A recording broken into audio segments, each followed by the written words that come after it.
અરવલ્લી જિલ્લાના મુખ્ય મથક મોડાસા શહેરના ઓધારી માતાના મંદિર પાસે શ્રી શિવ મહાપુરાણ કથા જ્ઞાન યજ્ઞનો પ્રારંભ થઈ રહ્યો છે। ત્યારે આજરોજ તારીખ 4/1/2025 થી 30/1/2025 સુધી ભવ્ય પવિત્ર શિવ મહાપુરાણ કથા જ્ઞાન યજ્ઞનું આયોજન કરેલ છે અને નટવરલાલ હેમચંદભાઈ સોની પરિવાર તરફથી માલપુર રોડ પર આવેલા કલ્પ ડિઝાયર ફ્લેટમાંથી પોથી યાત્રા નીકળી હતી, જે ડીજેના તાલે વાજતે ગાજતે મહંત શ્રી વિષ્ણુપ્રસાદ શાસ્ત્રીએ બગીમાં બિરાજમાન કરી અને ભગવાન શિવની મૂર્તિ તથા નાના બાળકો તેમની વેશભૂષા કરી અને ઘરની મહિલાઓએ પોથીમાંથી લઈ આપોઆપથી યાત્રાને વાજતે ગાજતે કથા મંડપ સુધી લઈ ગયા હતા। ત્યાં આજે પોથી મૂકી દીપ પ્રગટાવી કથાનો પ્રારંભ કરવામાં આવ્યો હતો। આ કથાનો પ્રારંભ આશીર્વાદ પૂજન ધનેશ્વરી ગિરી દેવરાજ ગાદીપતિ દ્વારા કરવામાં આવ્યો હતો અને કથાના કથાકાર મિની ઊંઝા ઉમિયાધામના મહંત વિષ્ણુપ્રસાદ શાસ્ત્રી દ્વારા રસપાન કરાવવામાં આવશે। ત્યારે આના ઉદ્બોધક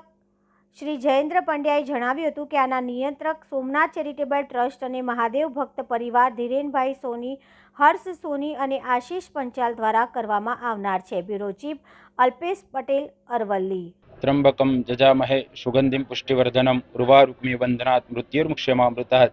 આજે પવિત્ર ધનુર્માસ અને જ્યારે મકર સંક્રાંતિનું પર્વ ટૂંક જ સમયમાં આવવાનું છે અને સત્ય સનાતનની ધર્મની ધરોહર એટલે મહાકુંભ મેળો, જ્યાં ભગવાન શિવનું શિવ મહાપુરાણનો પ્રારંભ થયો હતો એટલે પ્રયાગરાજ, એ પ્રયાગરાજ ભૂમિની અંદર જ્યારે શિવકથાનો પ્રારંભ થયો હતો અને ભગવાન શિવના મુખેથી ગવાયેલું, મા પાર્વતીએ સાંભળેલું એ શિવ મહાપુરાણની કથાનું ભવ્યાધિભવ્ય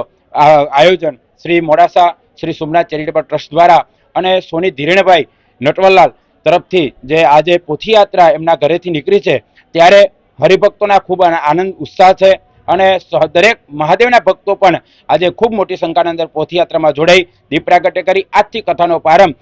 4/1/2025 થી માંડી અને 13/1/2025 સુધી મોડાસાની ધર્મપ્રેમી જનતાને સનાતન ધર્મની હરોહરને જગાડવા માટે થઈ આ કથાનું ભવ્ય આયોજન કરેલ છે। તો બધાને પધારવા નમ્ર વિનંતી, કથાનો શ્રવણનો લાભ લેવા વિનંતી, સાથે દરેકને જય મહાદેવ, જય મહાકાલ।